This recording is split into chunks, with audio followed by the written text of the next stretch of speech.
Hi guys, welcome in my YouTube channel. आज जो है हम कोई टॉपिक डिस्कस नहीं करेंगे।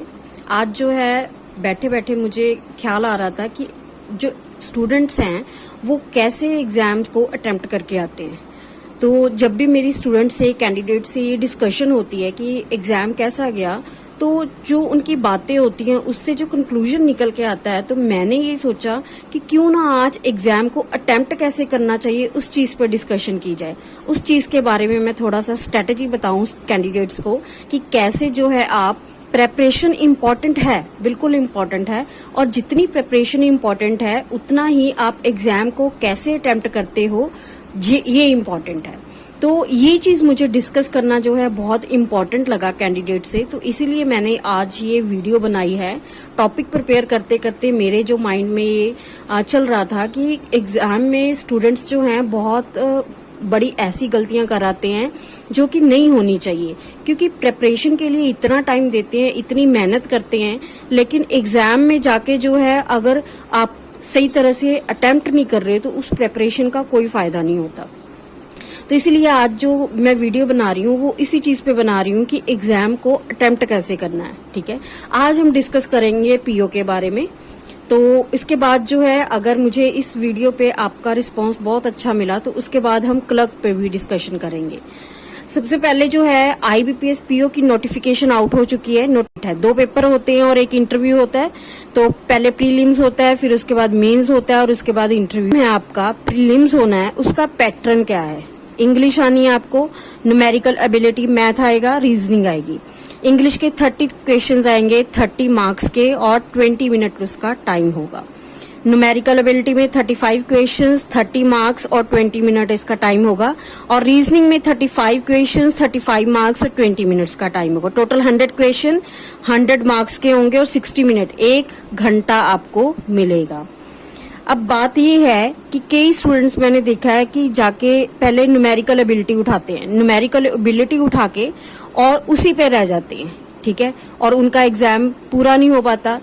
पहले जब ऑफलाइन एग्जाम होते थे तब ऐसा होता था कि स्टूडेंट जो है अगर पहले न्यूमेरिकल एबिलिटी उठाता था तो उसका टोटली टाइम जो है काफी ज्यादा उधर निकल जाता था मैथ्स को करने में, कैलकुलेशंस करने में। ठीक है, और उसको जो है बाद में थोड़ा टाइम रह जाता, फिर ध्यान आता था कि हाँ भी अभी रीजनिंग भी पढ़ी है, अभी इंग्लिश भी पढ़ी है, तो फिर रीजनिंग को टाइम देता था। रीजनिंग में भी टाइम लगता है अब मैथ की तरह।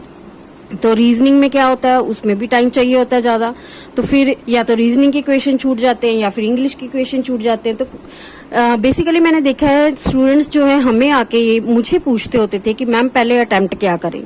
तो देखो ये हर किसी की अपनी अलग अलग स्ट्रैटेजी होती है कि पहले अटेम्प्ट क्या करें, आपकी पकड़ किस चीज में मजबूत है। ठीक है, कई लोग पहले वो अटेम्प्ट करते हैं जो चीज में मजबूत नहीं है पकड़, कई लोग वो अटेम्प्ट करते हैं। लेकिन मेरे अकॉर्डिंग जो आपको सबसे ज्यादा और सबसे पहले करने की आदत है, मतलब आप अच्छे से कर सकते हो, उसको पहले अटेम्प्ट करना चाहिए। जैसे मैं हमेशा पहले इंग्लिश उठाती थी। इंग्लिश में मुझे जो है काफी कंफर्टेबल फील होता है और मुझे इंग्लिश में क्योंकि हम अपनी गलतियां नहीं पकड़ पाते हैं। ठीक है, तो ऐसे लगता है कि सब कुछ सही कर दिया और जल्दी हो भी जाता था। तो अभी जो आपको क्या करना है, हम आपके बारे में डिस्कस करते हैं कि सबसे पहले आपको क्या अटेम्प्ट करना है जिसकी आपकी अच्छी सी प्रिपरेशन है और आपको लगता है कि आप कम टाइम में ज्यादा क्वेश्चन अटेम्प्ट कर सकते हो। इससे क्या है, पहले जाके जो आप क्वेश्चन उठाते हो, जो भी सब्जेक्ट उठाते हो, अगर आपका अच्छे से वो सब्जेक्ट निकल जाता है तो आपका जो है कॉन्फिडेंस बिल्ड होता है उससे। बाकी रेस्ट जो 2 सब्जेक्ट आपके रह जाएंगे वो आप कॉन्फिडेंटली कर सकते हो। ठीक है, और एक चीज हमेशा ध्यान रखना, अगर एग्जाम आपका मुश्किल आता है तो बिल्कुल भी घबराने की जरूरत नहीं होती। ठीक है, क्योंकि अगर मुश्किल है तो सबके लिए मुश्किल है और मुश्किल एग्जाम को क्लियर करने के चांसेस जो हैं ज्यादा होते हैं जो लोग प्रेपरेशन करते हैं। इस बात का हमेशा ध्यान रखना। जो लोग प्रेपरेशन नहीं करते हैं वो इजी एग्जाम को इजीली निकाल जाते हैं। और कभी भी ये ना सोचो कि एग्जाम जो है इजी आए, क्योंकि जब इजी आता है जो लोग शिद्दत से मतलब प्रेपरेशन कर रहे हैं वो लोग रह जाते हैं। क्योंकि देखो अगर इजी एग्जाम है, इस साल जो भी ग्रेजुएशन वाला बैच निकला है, ठीक है, वो प्रेपरेशन कर रहा होगा। अगर एग्जाम इजी आ गया तो वो जो अभी नए नए प्रेपरेशन में आए हैं वो भी इजीली वो उस एग्जाम को प्रिपेयर कर लेंगे, क्लियर कर लेंगे। ठीक है, और जो लोग काफी देर से प्रिपेयर कर रहे हैं वो लोग पीछे रह जाएंगे। ठीक है, मतलब वो क्लियर तो वो भी होंगे, ठीक है। लेकिन जिन्होंने मेहनत कम करी है वो भी क्लियर हो जाएंगे और जिन्होंने ज्यादा मेहनत करी है वो भी क्लियर हो जाएंगे। लेकिन अगर एग्जाम जो है थोड़ा सा भी मुश्किल आता है तो उसमें जो लोग काफी देर से प्रिपेयर कर रहे हैं उनके क्लियर होने के चांसेस ज्यादा होते हैं और जो नए आते हैं उनके कम होते हैं, ठीक है। और वैसे भी जिनकी मेहनत ज्यादा होती है उसे ही क्लियर होना चाहिए एग्जाम में, रूल तो यही कहता है, ठीक है। तो इसलिए जो है एग्जाम अगर मुश्किल आ रहा है तो वहां पे घबराने की जरूरत नहीं, वहां पे खुश होने की जरूरत होती है, क्योंकि अगर एग्जाम आपके लिए मुश्किल है तो एग्जाम जो है सबके लिए मुश्किल है। अब जो है मुश्किल क्या आ सकता है, न्यूमेरिकल एबिलिटी और रीजनिंग, इंग्लिश भी मुश्किल आ सकती है, ठीक है, लेकिन मैथ और रीजनिंग के चांसेस ज्यादा होते हैं। अब बात करते हैं कि आपको क्वेश्चन अटेम्प्ट कैसे करना है। देखो, आप कुछ भी कोई भी सब्जेक्ट उठाओ, एक क्वेश्चन को 1 मिनट देना है, ठीक है। अब न्यूमेरिकल एबिलिटी की बात कर लेते हैं। आप कहोगे मैम 35 क्वेश्चन है और 30 मार्क्स हैं, ठीक है, और 20 मिनट है। आप बोल रहे हो कि 1 मिनट एक क्वेश्चन को देना है। देखिए 35 क्वेश्चन में जो पैटर्न सेट होता है एग्जाम का वो ऐसे सेट होता है कि कई क्वेश्चंस ऐसे होते हैं कि आपको देख के ही उसका आंसर पता चल जाता है, आप ऑप्शन में से इजीली टिक कर सकते हो। तो उसमें तो जो है आपका 1 मिनट नहीं जाएगा ना, सेकंड्स में 2-4 सेकंड्स में या 5 सेकंड में आप आंसर लगा दोगे, तो वहां से आपका जो है टाइम बच जाता है। मतलब अगर 35 क्वेश्चंस आए तो 35 क्वेश्चंस में से कुछ क्वेश्चन ऐसे होंगे जो आपके जो है कुछ सेकंड्स में हो जाएंगे, कुछ क्वेश्चन ऐसे होंगे जिसमें आपको जो है आधा मिनट लगेगा, ठीक है, कुछ क्वेश्चंस ऐसे होंगे जिसमें आपको 1 मिनट लगेगा और कुछ क्वेश्चन ऐसे होंगे जिसमें आपको 1 मिनट से ज्यादा लगेगा।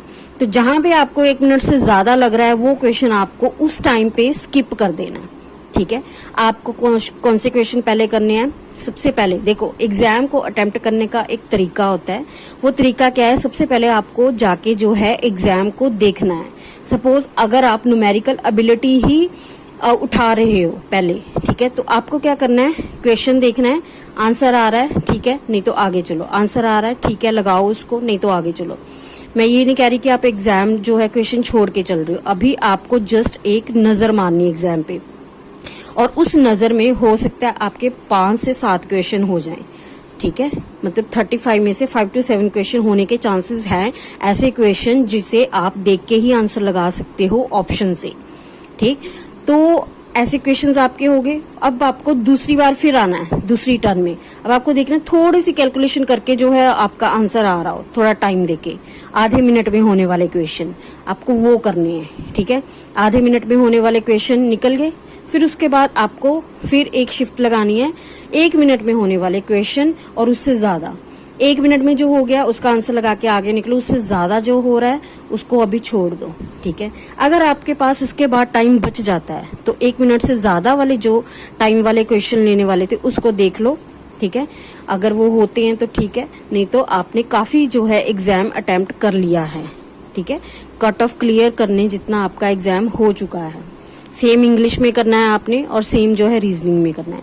रीजनिंग में क्या क्या होता है कि स्टूडेंट्स जो हैं, मैंने जो डिस्कशन करी है स्टूडेंट्स के साथ, जाके पहले ही पजल उठा लेते हैं और पजल अगर टाइम कंज्यूमिंग हो तो वहां पे ही टाइम खराब हो जाता है। पजल को अटेम्प्ट करने का भी एक तरीका ये होता है कि अगर आपको 3 पजल आ रही हैं, पीओ का पेपर दे रही हो भी आप, अगर आपको 3 पजल आ रही हैं तो उसमें से एक इजी होगी, एक थोड़ी सी मॉडरेट होगी और एक टिपिकल होगी। अगर आपने टिपिकल उठा ली तो पहले ही आपका टाइम खराब हो गया।